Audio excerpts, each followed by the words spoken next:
Agora eu quero comentar, assim, recado para a militância, que tá o tema aqui da live, né? Eu vou começar abrindo, porque naturalmente, pô, Renan, saiu o Bem Pontes, saiu 2 semanas atrás, saiu o Faustino, tá? O que você tem a dizer sobre isso? Né? Tem a dizer sobre o Bem Pontes, não tenho nada a dizer. Eu nem tava acompanhando, né, ele quis agora, de acordo com o que ele falou, ele virou um cara, ele despertou, ele amadureceu e foi trabalhar com o Pavanato. Então deixa ele ser feliz lá na vida dele, não vou ficar falando sobre esse tema, tá? Agora, muita gente tá ali querendo brigar com ele. Algumas coisas. Essas coisas a gente percebeu, de 2 em 2 anos a gente vai ter traições que vão acontecer conosco, especialmente com o Partido Missão, não tanto com o MBL, porque às vésperas da eleição tem a famosa janela. E aí nesse período de março para abril, tem uma janela e um monte de gente vai ficar tomando decisões de última hora na janela. Eventualmente vocês vão ver o Moro tomando esse tipo de decisão, tá? Porque o Ratinho tá trabalhando lá em Brasília pro Moro não ir pro PL. Acho que o Moro vai ficar no PL, mas o Ratinho tá trabalhando. Eu vou ainda comentar sobre Ratinho. Agora, no nosso caso, tá? Veja, as decisões erradas nossas foram tomadas em 2023, tá? E eu vou começar falando sobre isso. Veja, amigos. Antigamente a gente falava, a gente teve muito traidor porque não tinha a Academia MBL. E a Academia MBL foi uma dádiva. Melhoramos a qualidade da militância, a qualidade do nosso conteúdo. Aí, termina 2022, vai pro começo de 2023 e a gente falou, pô, agora vamos, né, trabalhar com essas novas lideranças. E aí a gente colocou na praça um monte de liderança nova. Klaus, Matheus Batista, Costenaro, Bétega, Faustino, Sandro, um monte de gente. O Bem Pontes estava nessa linha. Tá? Um monte de gente. E a gente falou, pô, olha, essas pessoas elas estão vindo com um discurso à direita. E essas pessoas são um time, leem revista Valete. O que aconteceu? Tá? O erro foi contratado em 23. E as consequências a gente tá vendo aqui até 2026. De 23 pra cá, um a um foi saindo. Tum. Todos se tornaram bolsonaristas, ou vão se tornar bolsonaristas, é meio que inevitável. Porque, e não é nem bolsonaristas, eles vão se juntar aos novinhos do Valdemar, porque os novinhos do Valdemar estão virando um bloco dentro do bolsonarismo, que é o bloco que puxa o saco do Nicolas. Então, são caras que vão puxar o saco do Nicolas e eles vão ficar rodando ali, tá? O erro, então, foi um erro contratado em 23, e a gente trabalhou, tentou evitar e tal, mas, cara, um a um foi caindo. O que a gente teve, o primeiro a cair foi o Bétega, aí vem Klaus, aí foi Costenaro, aí Sandro, aí Faustino, agora o Bem, tá? Eu quero colocar aqui um ponto, tá? Eu não acho que haverá mais. Quando eu falar pra vocês em lives, a lista, vai ter mais traições, já tava avisando pra vocês, vamos ter mais traições. Eu não acho que não tem mais nada, né? Das últimas pessoas, tá? Agora eu vou falar nomes, que tem muitos bolsonaristas nas próprias redes sociais e que fazem posts que geram essa bolsodependência. Cara, é a Amanda, que não acho que vai ter nada. É o Jota, que nem candidato quer ser. Vamos botar o Guto. É isso? São os 3 últimos, Iso? Que tem...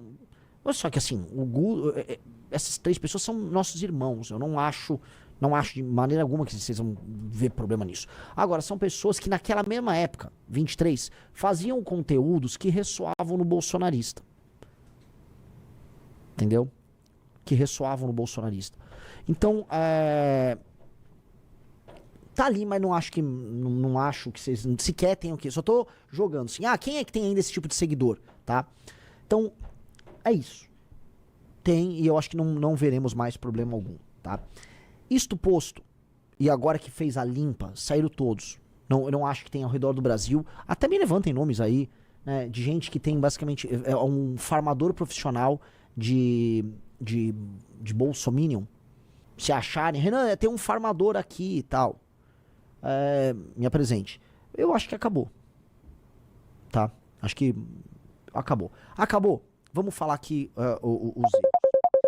E aqui eu vou construir com vocês. O que todos esses caras? Do Holiday, pode passar pelo Pavanato, pode passar pelo Ulisses, pode passar pelo Sandro, Bétega, Faustino, Costenaro, blá, blá, todos esses caras. Homens, mais ou menos jovens, cujo único ativo na vida deles era a própria rede social. Essas pessoas não tinham nada a perder. Elas entraram no MBL, como era um grupo, era uma rede de apoio pessoal que, né, acompanhava as coisas que eles supostamente acreditavam.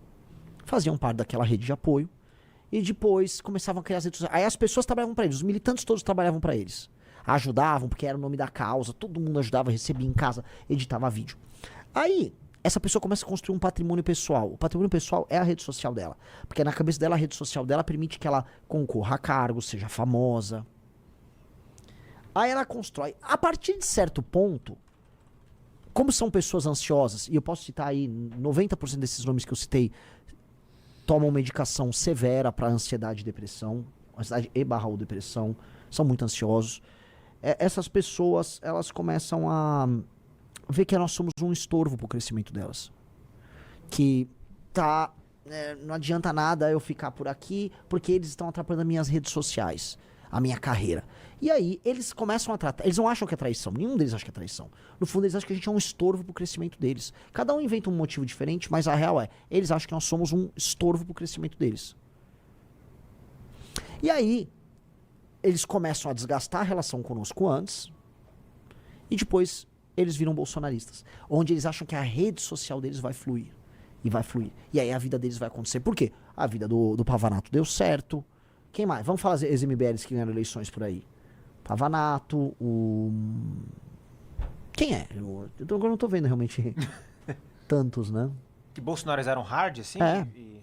É que tem os da primeira geração de Felipe Barros. A Carol Heitor e a ML. Mas não... Não conta mais, né? Não contam. O Holiday tá grande, né? Grande. Mas ele é... Ele não disputou eleição depois. Então eles veem o exemplo do Pavanato e eles falam, pô, é por ali. Tá? Então, é isso. Esses caras, eles, no fim, como o único ativo que eles têm é a rede social própria, eles vão usar a gente como se fosse um estágio 1 de um foguete. Que te joga, sei lá, você sai da atmosfera e aí ele elimina aquele lá, e aí ele vai pro espaço sem aquela, né, sem os estágios anteriores do foguete. Pois bem, isso não mais vai ser permitido. Então, a gente já identificou isso. A gente já sabe que esse aqui é o caminho. A gente teve pessoas que tiveram comportamentos em redes sociais recentes muito ruins. Muito ruins. Já citei pessoas que não tem nada a ver com essa lista. Chegaram pessoas. E a gente é muito receptivo, a gente quer crescer, então a gente acaba sendo meio bobo. Eu acabo sendo bobo. Pois bem, tanto o MBL, na nova Academia MBL que vai sair, quanto o Partido Missão, a gente vai ter regras muito claras sobre gestão de redes sociais. Tá? E eu acho que a gente precisa estudar realmente pelo MBL a seguinte coisa. Porque é uma questão de respeito ao militante. E eu quero perguntar pra vocês. Tá? Respeito ao militante. É muito absurdo, porque assim, a maior parte desses caras a gente investiu tempo, dinheiro, fama, redes sociais. Tá? No fim do dia também é o trabalho do militante que divulga, que corre, que edita, que tá. Essas pessoas usam esse militante e estão cagando pro militante. Tá? Cagando, eles não ligam nem um pouco pro militante. E eu acho que a gente precisa ter, como a única coisa que interessa para essas pessoas são as redes sociais delas, eu acho que para ser um porta-voz nosso, a gente vai precisar ser dono das redes sociais da pessoa. Em bom português. E eu acho que tem que estar uma série de vídeos muito ruins que são feitos, tipo assim, o vídeo, você é um esquerdista, hahaha. Você não tá esclarecendo pra pessoa, você concorda, Riso? Sim. Você não tá esclarecendo pro mundo que a esquerda é ruim. O eleitor de direita já sabe que a esquerda é ruim. Você ficar na rua mostrando que a esquerda é ruim é apenas redundância que te inclui num eleitor idiota do bolsonarismo. Eu acho que isso precisa ser proibido. Eu estou falando isso pra vocês ao vivo. Antes de eu até falar com a galera, eu tava conversando hoje com o Riso, com o Pedro e com mais algumas pessoas aqui no escritório, que talvez seja a hora de acabar com isso. O candidato nosso que fica lá denunciando a hipocrisia da esquerda, ele não serve pra nada. Ele vai ter o mesmo destino de todos esses caras. Aí um cara falou, não tem como controlar isso. Vai ter como controlar. A gente vai ter que criar uma burocracia interna, porque eu acho que o nosso tipo de conteúdo tem que ser um conteúdo socialmente útil. A rede social tem que atender a um fim social. E o fim social de um porta-voz nosso definitivamente não pode ser crescer e depois virar bolsonarista. Definitivamente. Então, acho que terminou a era desses caras. O Bem Pontos foi o último. E acho que foi bom que saiu. Não tá saindo com briga. Quer dizer, nunca vai atacar a gente em algum momento, como todos fazem, tá? Mas tá bom, que seja feliz. Eu não vou falar dele, isso aqui não é sobre ele. Isso aqui é um erro nosso. Nós geramos esse erro. Eu, Guto, Kim, Amanda, Riso, nós geramos esse erro. E acabou agora a hora de fazer a risca. Fazer a risca. Então, nós precisamos ter... Olha, o conteúdo do nosso porta-voz tem que ser socialmente útil. Eu vou dar um exemplo. Não acho que sirva para todo mundo, porque logicamente eu sou um pré-candidato à presidência da República. Dito isso, o meu conteúdo... Eu sou hoje um cara que está crescendo. Eu cresço todo dia 5 mil seguidores. E eu não estou denunciando hipocrisia de nada. Eu estou falando de problemas no Maranhão, problemas no Piauí, eu estou falando de reforma disso, de proposta daquilo. Aí eu faço um ataque na esquerda, faço um ataque na direita, mas abre meu Instagram. Vocês vão ver aqui que a quantidade de conteúdos bobocas ideológicos não dá 10% do meu... Talvez dê no máximo 10%. Vamos lá, ó. Vamos lá. Um ataque ao candidato à direita Flávio. 2, um elogio ao modelo do Bukele. 3, uma notícia, Ratinho não é mais candidato, é sobre corrupção. Eita, o outro vídeo caiu? É o... Por que eles silenciaram esse vídeo? Que tem um... Tá. Aí é fogo, né? Mas tudo bem. 4, uma entrevista na rua. Isso pode ser enquadrado como uma lacrada à direita? Seria o único vídeo que poderia ser enquadrado nisso. Vamos lá. 25%. Nova camisa do Brasil tem um pouquinho de lacrada, mas não é muito, porque eu tô falando de proposta também. 6, agenda de corrupção. 7, Banco Master batendo no cara da direita. Agenda de corrupção. Não confie em mim, a coisa mais antipopulista de todas. Vamos pra cima do crime organizado, e isso aqui é sobre Master também. Não tá incluso lacrada, não tá incluso lacrada. Foto de manifestação. Delata Vorcaro não tá incluso em lacrada. Ponte no Maranhão não é lacrada. Wesley Safadão e corrupção não é lacrada. Ele é inclusive de direita, Wesley Safadão. Caminhoneiros podem parar o Brasil não é lacrada, é proposta pros caminhoneiros. Quero o fim da CLT não é lacrada.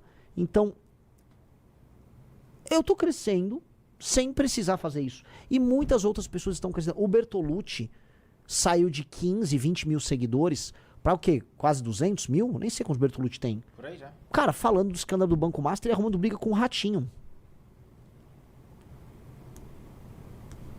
Olha só, um perfil mandou aí. Discordo. As redes sociais é uma das ferramentas de poder do parlamentar. E esse controle invade a confiança e a liberdade dos colaboradores. Tem que conviver com os problemas. Os bons vão permanecer. Não, cara, o que eu tô falando pra você não é isso, a cabeça. Não é que seu perfil chama a cabeça do Bolsonaro. Não tem sentido isso. Se sua rede social é uma rede social em que você vai ficar basicamente acenando pra um eleitor de maneira acrítica, você não tem função, você é só um influencer. Eu tô falando que não dá pra ter influencer de direita. Eu acho que vale a pena controlar. Eu acho que se você entrar agora lá na turma do PT, se eles ficarem acenando pro cara do PSOL o tempo todo, vai dar merda no PT. Se você for um cara do Partido Republicano, se você ficar acenando o tempo todo pro Democrata, vai dar merda.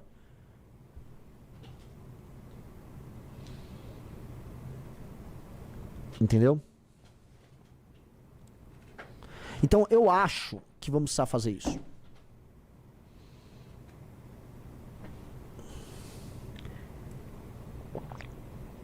Pessoal, like na live. O Alessandro Alvarenga falou: Renan, a lei aqui, eu sou um Gen X. Esses caras, ele tá falando assim, os caras da geração Z não tem nada a perder. Todos esses traidores têm em comum, são da Gen Z. Imediatistas, pouco aderentes, eles têm projetos pessoais e não de grupo. Dinâmica de rede não real, tem medo de envelhecer. Excelente ponto, eu acho que tem isso. Tem isso. Eu já tomei também traição de millennial, tá? Dito isso, tomei já traição de millennial. O Rubinho é um exemplo disso. Mas, sim, eu acho que o jovem de direita, que eu posso colocar aí, o lance do jovem de direita, Agora, existem exceções, né? Pedrinho é exceção. Esse cara que acabou de chegar aqui é exceção. Tem exceções. Só que me parece que é mais exceção do que regra. Não sei. Parece rapidinho, o cara acabou de chegar aqui. Só dá uma louca, eu tô vazando já também. Ô, louco. É foda que... Chega aí, ninguém tá te ouvindo. Você só está falando murmuros. Era pra vocês mesmo. Deixa que eu falo no microfone, então. Aqui, senta aí. E aí, perdido? E aí?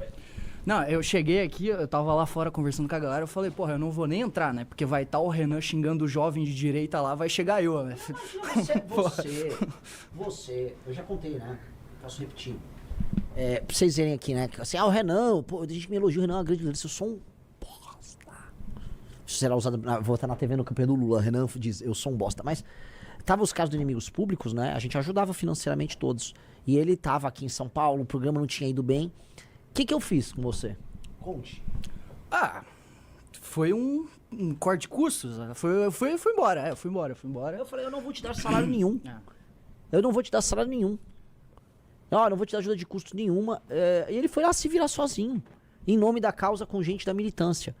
Aí ele ganhou sendo esse cara, persistente. Curiosamente, é o único que presta essa turma. Agora, como é que é a tua família? Cara, família... Pô, caiu isso aqui. Em que sentido você pergunta assim? Sei lá, teus pais se dão bem? Cara, minha vida toda assim, meus pais, assim, referência de casais, meu pai era presbítero da igreja, eu nasci em berço de Assembleia de Deus, né? Pentecostal, raiz, assim. E meus pais eram, tipo, meu pai era presbítero, líderes de casais e etc. Hoje não tá mais na mesma situação, não, tá? Deu ruim. 2024 eles separaram, logo no ano que eu ganhei para vereador. Mas, assim, a minha infância toda foi, assim, família plenamente estruturada. Com certeza isso é uma variável muito grande, assim. Educação sempre foi prioridade lá em casa. Meu pai me obrigou a trabalhar desde os 13 anos para dar valor à grana, sendo que eu não precisava. Meu pai é advogado, eu sempre estudei em escola particular. Eu tenho uma classe média, né, vida de classe média padrão, não precisava trabalhar. Mas com 13 anos ele me botou para trampar. Desde os 13 anos eu trabalho. E enfim, eu acho que é isso, assim, de maneira geral, velho. Agora, o que me difere dos outros, velho, sinceramente eu não sei. Agora muita gente tá vindo me parabenizar, assim, porra, Matheus, parabéns, não sei o quê. Eu não sei o que eu fiz, sinceramente. Pra mim, eu só fiz o básico, entendeu? Tipo, cara, eu tô no grupo desde os 15 anos, tá ligado? Tô no grupo desde os 15 anos. Por que eu vou deixar o grupo agora, né? No auge do que eu consegui, eu vou deixar o grupo agora por uma decisão pessoal? Eu não vou fazer isso, entendeu? Não faz sentido. Eu não me vejo na política fora do grupo. Então não tem porquê. É que esse é um ponto que é um ponto pra mim que é central. Isto pra mim soa natural. Se eu perguntar por quem soa natural, mas pra essas outras pessoas não soa natural. Yeah. Eu tenho que entender por que pra outras pessoas não soa natural. Entendeu? Pra muita gente soa assim, a gente é um estágio pra pessoa dar um outro passo na carreira. É isso, né? Então, assim, o que eu acho, assim, coisas que eu tô falando em fazer. Eu acho que, cara, a maior parte das pessoas que vão querer ser candidato, elas têm que antes militar. Militar sem preocupação de ter rede social. Quer criar uma rede social de pré-candidato, a rede social tem que ser do núcleo do Estado. E a gente toca isso aí. Eu, antes de ser porta-voz, vendi congresso, fui panfleteiro, fui memeiro. Isso é muito bom até para ser porta-voz. O cara ser memeiro, né? O memeiro é o nome que a gente designou editores de vídeo, quem faz roteiro no MBL, etc, né? Mas o memeiro, ele é muito bom você ser memeiro antes de ser porta-voz, você aprende de rede social também. Então, cara, fiz muita coisa antes de ser porta-voz e antes de ser mandatário, né? Acho que isso também te consolida dentro do movimento, sabe? Você entende que você não é uma estrelinha, que as coisas não funcionam pra você, você é uma peça ali do jogo, uma peça importante, mas é uma peça, tá ligado? Dentre esses caras que saíram, se a gente olha as redes sociais, né, a gente não perdeu seguidores. São pessoas que construíram redes sociais com seguidores que não tem nada a ver com o nosso universo, que não acreditam nas coisas que a gente acredita, que basicamente querem que a gente apoie o Bolsonaro. Entendeu? Então, quando vai embora o Faustino, perdeu uma galera nossa. O Faustino, de verdade, eu achava que o Faustino era um amigo nosso. Eu tinha uma relação, tipo, o negócio dos postos começou no Rio Grande do Norte porque a gente tinha uma crença gigante no Faustino. Já falei bem dele em todos os lugares. Eu ficava adorando a pílula. Você vê, eu quero concorrer para deputado pela União Brasil contra vocês. É isso, ele vai concorrer, porque... Tá? É isso, entendeu? Assim, então, a gente vai ter que deixar as relações muito impessoais. O lance todo mundo é amigo, é mentira, ninguém é amigo. O Roder era um amigo pessoal. E não era amigo, o Roder era um vagabundo, um bosta. Então, a pessoa vai se tornar amigo, assim, com os anos que vão passando e você vai vendo, assim, o quanto o cara só é teu amigo se ele tá disposto a comer merda com você. Sim. Essa é a real. Tipo, senão ele é um colega pra dar risada. Que é aquelas coisas, tem um ditado português que é: amigos são como aves de arribação. Nos bons tempos vêm, nos maus tempos vão. Né? Então, assim, no bom tempo você tá cheio de amigo, no tempo ruim ninguém tá amigo. Então, na política, se o cara só quer estar com você pelo oportunismo, ele não tá com você, ele não tem apoio projeto, não tem nada. Entendeu? Então, em resumo, é isso. Se você gostou do vídeo, não se esqueça de deixar o like e se inscrever no canal. Te vejo no próximo vídeo.